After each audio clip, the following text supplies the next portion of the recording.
amma a jimillance duk wata gaba da ka lankwasa ta ana kiranta sujuda. don haka ahlus sunna ku daina lissinar da kai wajen gaida malamai, bid'a ce.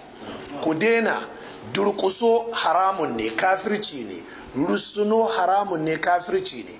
duk wanda ka zo gaishe da shi ka gaishe da shi a tsaye kyam, kada ka sake kanka in kanka ya durkusa haka ka yi sujuda, haramun ce. saboda ga Qur'ani yana cewa udkhulul baba sujjadan, in za ku shiga kofar birnin Kudus ku shiga cikin sujuda.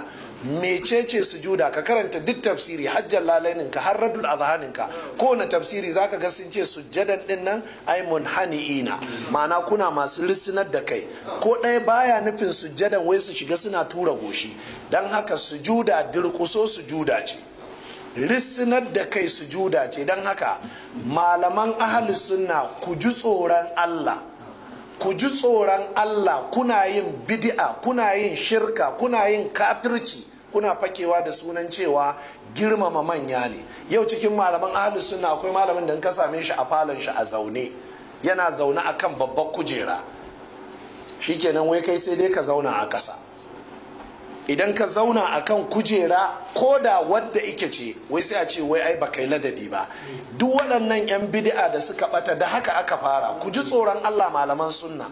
ba annabi ya hau jaki ya goye sahabin shi, ma'ana za ka iya zama kujera ɗaya kai da shehinka. babu dalilin da za a ce tun da shehi yana zaune kan kujera, malami yana zaune kan kujera, saboda haka ko in kuka shigo sai ku zauna akan kafet. wannan bid'a ce. ahlus sunna ku tuba ku bari, ba ku da dalili akan haka. sarawa da kuke wa malamai bid'a ce, shirka ce ta kiristoci. a musulunci ba a sarawa wani ya fito a yi mishi haka.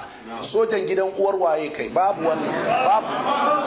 wallahi ahlus sunna ku bari, wallahi a bari, wallahi ba musulunci ba ne. wallahi dole mu tashi mu yaƙi bid'ar da ke waje da wadda take ciki, wallahi dole.